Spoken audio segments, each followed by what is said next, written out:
कई बार ऐसा होता है कि फ्रस्ट्रेशन में हम किसी शेयर को बेच देते हैं, उसके बाद वो शेयर बढ़ जाता है और उसी शेयर को वापस लेते हैं, फिर उसके बाद वो नहीं बढ़ता है। मेरा मंथली प्रॉफिट जो था कुछ महीनों में ऐसा भी था, वो मेरी ईयरली इनकम जब मैंने अपना करियर स्टार्ट किया था जॉब में, उसके बराबर हुआ करता था। वो स्टेप है जो आपकी ट्रेडिंग या इन्वेस्टिंग जर्नी को बहुत आगे लेके जा सकता है।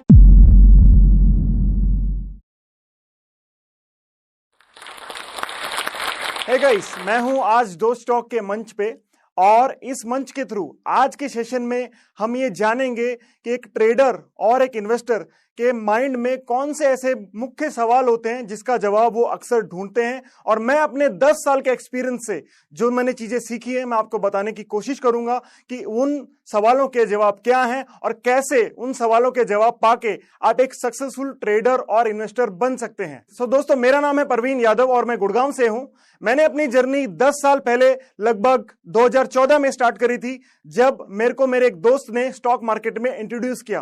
तो दोस्तों, स्टॉक मार्केट में आने से पहले मेरा कोई ऐसा फाइनेंस बैकग्राउंड नहीं था या मेरा कोई ऐसा बैकग्राउंड नहीं था जहां पे मैं फाइनेंस को या मार्केट को जान सकूं। लेकिन मेरा दोस्त थे जो अक्सर ट्रेडिंग या इन्वेस्टिंग करते थे, उन्होंने कहीं ना कहीं मेरा ध्यान खींचा और मेरे को इस बात पे सोचने के लिए मजबूर कर दिया कि मार्केट एक वो जरिया है रियल एस्टेट और सोने के बाद जहां पे आप अपने पैसे को ग्रो कर सकते हो। सो दोस्तों, ये जो अट्रैक्शन थी जिससे मैंने जाना कि कैसे आप अपने पैसे को ग्रो कर सकते हो अपने दोस्त से, और मैं मार्केट में एंटर हो गया। शुरुआत में हम लोगों को लगता है कि मार्केट बहुत ही आसान होगा, हम जो भी सेविंग होगी उसमें डाल देंगे और हमारा पैसा 1-2 साल में बढ़ जाएगा और कहीं ना कहीं हमारे पास बहुत ज्यादा पैसा हो जाएगा।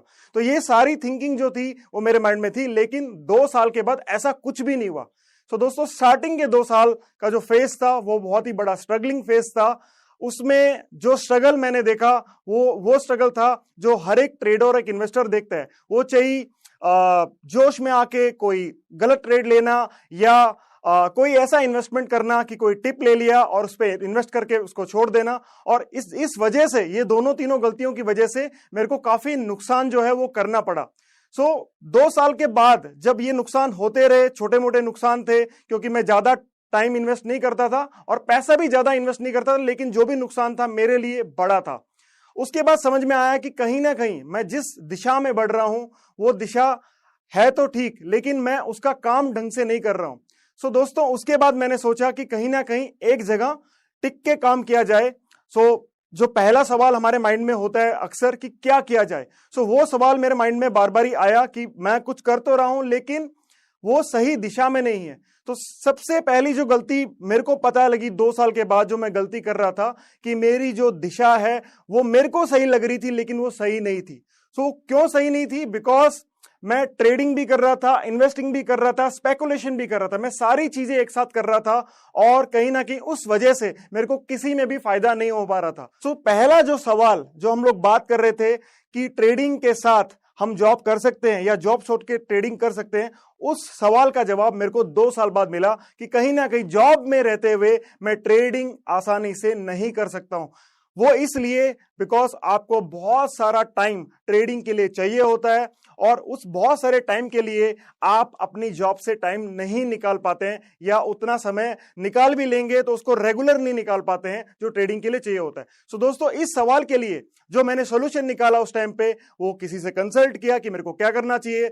और मेरा मानना यह है कि आपको हमेशा उससे कंसल्ट करना चाहिए जो मार्केट में कई सालों से काम कर रहा हो, या फिर वो इंसान जो मार्केट में अच्छा कर रहा है और जॉब में भी था या जॉब कर रहा हो। दोस्तों, मेरे को पता लगा कि इन्वेस्टमेंट करना शायद मेरे लिए एक सही डिसीजन हो सकता है इस समय पर। मैं अगर ट्रेडिंग में जाऊंगा तो कहीं ना कहीं मेरे को वहां पे नुकसान होने के चांसेस ज्यादा हैं। दोस्तों, वो पहला सवाल था जिसका जवाब मेरे को मिला और मैंने इन्वेस्ट करना स्टार्ट कर दिया। अब दोस्तों, जैसे मैंने इन्वेस्ट करना स्टार्ट किया, उसके बाद कुछ और सवाल माइंड में आए जो कहीं ना कहीं सब ट्रेडर्स और इन्वेस्टर्स के माइंड में आते हैं। वो सवाल ये थे कि अगर मैं इन्वेस्ट करूं तो कैसे करूं, अपना खुद का रिसर्च करके करूं या म्यूचुअल फंड लेके इन्वेस्ट करूं, या फिर कुछ ऐसा मैं करूं कि टिप बेस्ड इन्वेस्टमेंट जो हम लोग करते हैं जनरली वो करूं। पहले सवाल का जवाब तो ढूंढ लिया था, लेकिन दूसरे सवाल का जवाब ढूंढने में मेरे को तकरीबन 1 साल और लग गया, क्योंकि ये तो मेरे को समझ में आ गया कि मेरे को इन्वेस्टमेंट करना है, लेकिन ये समझ में नहीं आया कि इन्वेस्टमेंट करना कैसे है। दोस्तों, आने वाला जो 1 साल था वो इतना चैलेंजिंग था कि उसमें इन्वेस्टमेंट के मैंने कई तरीके अपनाए, म्यूचुअल फंड करके भी देखा, इन्वेस्ट भी किया, लेकिन मेरे को कोई सिग्निफिकेंट फायदा नहीं हुआ या बड़ा फायदा नहीं हुआ उससे। लेकिन 1 साल 3 साल होते होते मेरे को यह पता लग गया कि कहीं ना कहीं मेरे को अगर इन्वेस्टमेंट करना है तो मेरे को उसका अप्रोच ढूंढना बहुत जरूरी है। सो दोस्तों, ये जो दूसरा सवाल होता है, ये भी बहुत सारे इन्वेस्टर्स या ट्रेडर्स के माइंड में होता है कि आपको क्या करना है ये पता लग गया, लेकिन कैसे करना है ये पता होना बहुत जरूरी है। तो जब मैंने सोचा कि मेरे को कैसे करना है, तो मेरे माइंड में ये सवाल आया अगेन कि मेरे को अप्रोच क्या फॉलो करना है। सो अगेन मैं उन लोगों के पास गया जो मार्केट में इन्वेस्ट करते हैं अलग अलग तरीके से, और मैंने उनके थ्रू समझा कि कहीं ना कहीं इन्वेस्ट करने के 4 से 5 अलग अलग तरीके होते हैं। आप जितना समय निकाल सकते हो उसके हिसाब से अपने इन्वेस्टमेंट तरीके को आपको ढालना चाहिए। सो मेरे को लगा कहीं ना कहीं जिस तरीके से मेरा जॉब था, मेरे पास सैटरडे संडे टाइम रहता था, तो मैंने सोचा कहीं ना कहीं मैं मार्केट के लिए थोड़ा समय निकाल सकता हूं, तो कहीं ना कहीं मेरे को अपने रिसर्च के साथ खुद से इन्वेस्टमेंट करनी चाहिए। सो दोस्तों, वो सेकंड सवाल था जिसका मेरे को जवाब मिला, और मैंने अपनी इन्वेस्टमेंट जर्नी, एक्चुअल जर्नी 3 साल बाद स्टार्ट करी। और टेक्नो फंडा करके आप लोगों ने सुना होगा, टेक्नो फंडा इन्वेस्टिंग थे, उसमें मेरी एंट्री हुई। सो दोस्तों, एक बार मेरे को इस सवाल का जवाब मिल गया।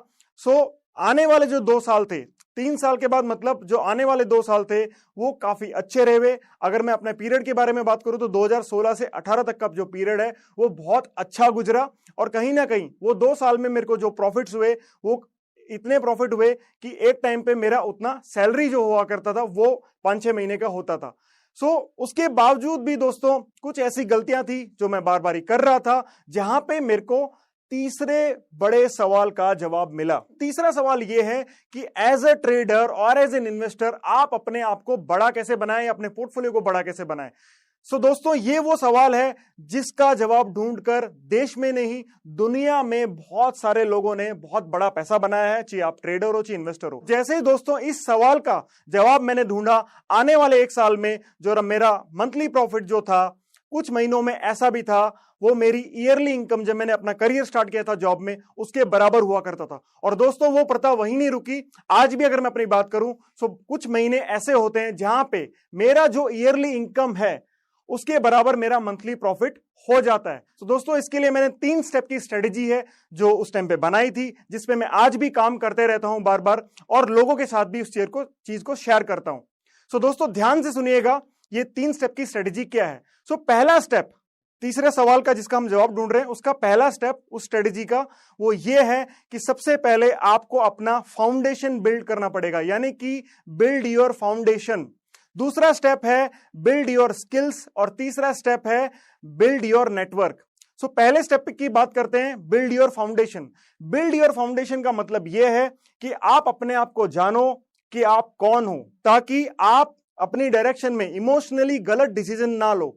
सो दोस्तों, फाउंडेशन बिल्ड करना बहुत जरूरी होता है, और फाउंडेशन में सिर्फ इमोशन जानना नहीं, ये कंप्लीट तरीके से अगर आपने पढ़ा होगा या सुना भी होगा, स्वॉट एनालिसिस होता है, जिसमें हम अपने आप को जानते हैं कि मैं ट्रेडर हूं या इन्वेस्टर हूं या दोनों हूं, प्लस मेरा गोल क्या है, प्लस मेरा उस गोल का प्लान क्या है, ताकि दशा भी ठीक हो सके। इसी के साथ में एक और चीज को हमें जानना होता है कि हम अपना गोल प्लान जान लें, इमोशनल स्किल सेट जान लें, लेकिन हमें यह जरूर जानना होता है कि हमारी वीकेस्ट इमोशन कौन सी है। दोस्तों, कई बार अक्सर ऐसा होता है हमारी कोई वीकेस्ट इमोशन हमें बहुत परेशान करती है, खासकर जब हम कोई क्विक डिसीजन लेते हैं। जैसा कि आपको पता है कि मार्केट में कई बार स्पेसिफिकली इन ट्रेडिंग आपको क्विक डिसीजन लेने पड़ते हैं, और क्विक डिसीजन लेने के लिए अगर आपकी कोई वीक इमोशन ऐसी है जैसे कि शॉर्ट टेम्पर्ड होना या इजीली फ्रस्ट्रेट होना, अगर ऐसा कोई भी आपका इमोशन है तो दोस्तों आपको ट्रेडिंग में बहुत भारी भरकम नुकसान कर सकती है। बिकॉज फ्रस्ट्रेशन में और शॉर्ट टेम्पर्ड होके आप कई बार बहुत ऐसे डिसीजन लेते हो जिसकी वजह से लॉस तो होता ही है, और उसके बाद में आप रिवेंज ट्रेडिंग पे भी चले जाते हो। क्योंकि कई बार ऐसा होता है कि फ्रस्ट्रेशन में हम किसी शेयर को बेच देते हैं, उसके बाद वो शेयर बढ़ जाता है, और उसी शेयर को वापस लेते हैं, फिर उसके बाद वो नहीं बढ़ता है, और उसका लॉस कवर करने के लिए हम किसी और शेयर को लेते हैं या बहुत क्विक डिसीजन लेते हैं कि इस लॉस को मैं कहीं ना कहीं से निकालूं। सो दोस्तों, ये वीक इमोशन जानना बहुत जरूरी है। सो पहला जो स्टेप है वो है बिल्ड योर फाउंडेशन या बिल्ड योर बेस, जिसमें आप अपने आप को जानो, अपनी पूरी स्वॉट एनालिसिस करो कि मैं क्या बनना चाहता हूं, क्या मेरा अप्रोच है, क्या मेरे में कोई कमी तो नहीं है, वो उसके ऊपर आप काम करो। दूसरी चीज है build your skills. Right skills ना होने की वजह से बहुत सारे ऐसे लोग हैं जो स्टॉक मार्केट में सालों साल तक स्ट्रगल करते रहते हैं, खासकर ट्रेडर्स लोग। बिकॉज ट्रेडर में जो शॉर्ट टर्म या मीडियम टर्म ट्रेडर होते हैं उनको ज्यादा स्किल सेट चाहिए होता है, बिकॉज वहां पे क्विक डिसीजन की प्रोसेस होती है rather than investor. Even investor के लिए भी आपको सेट ऑफ स्किल्स की जरूरत होती है जो आपको बिल्ड करनी पड़ती है। अगर आप अपनी स्किल्स को बिल्ड नहीं करोगे तो मार्केट में एक पॉइंट से ऊपर आप ग्रो नहीं कर पाओगे। आपके दिमाग में ये सवाल आ रहा होगा कि स्किल्स कौन से बिल्ड करें। तो दोस्तों इसका आसान तरीका यह है कि आप एक पेज पे वो सारी स्किल्स लिख लीजिए जो आपको सीखनी हो। उदाहरण के रूप में अगर आप इन्वेस्टर हो तो क्या आपको फंडामेंटल इंफॉर्मेशन रीड करनी आती है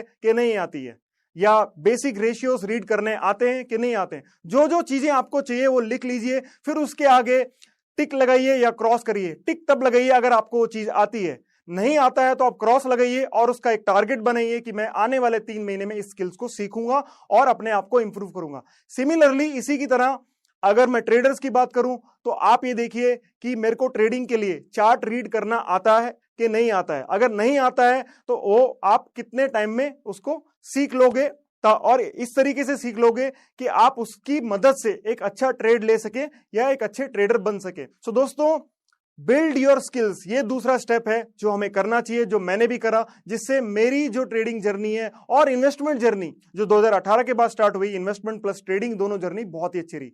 तीसरा स्टेप दोस्तों, ये वो स्टेप है जो बहुत सारे लोग नहीं कर पाते हैं या बहुत टाइम बाद करते हैं या उसका रियलाइजेशन बहुत लंबे समय के बाद होता है, वो होता है नेटवर्क का ना होना। दोस्तों बिल्ड योर नेटवर्क वो स्टेप है जो आपकी ट्रेडिंग या इन्वेस्टिंग जर्नी को बहुत आगे लेके जा सकता है। नाउ आपके माइंड में ये आ रहा होगा बिल्ड योर नेटवर्क में आपको करना क्या है। सो बिल्ड योर नेटवर्क में आपको ये करना है कि आपको एक ऐसा नेटवर्क क्रिएट करना है जहां पे आप जैसे सोचने वाले लोग, आप जैसे मतलब जो आपकी तरह ट्रेड करते हैं या इन्वेस्ट करते हैं, उनका एक नेटवर्क बनाना है या उनसे जुड़ने की कोशिश करनी है या मिलने की कोशिश करनी है, ताकि आप उनकी गलतियों से सीख सको या आपकी जो डायरेक्शन है वो सही है कि नहीं है वो भी कंफर्म कर सको।